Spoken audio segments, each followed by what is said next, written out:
and drive. Got all the buttons here. Yeah, that's like Aston Martin does it that way too, where they just have, you can't miss it, big buttons. Yeah, it's not the dial, for sure. All right, here we go.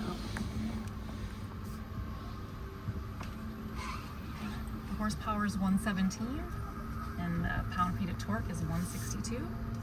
And probably the standard EV quickness off the line compared to the gas 500.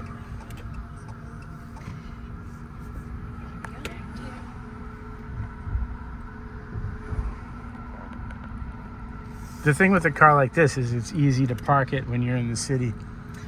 Fits in really tight spots, definitely.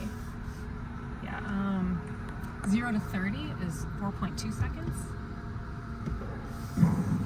They'll let me do 25 miles an hour here. So just hit it. Oh yeah. It's about 20.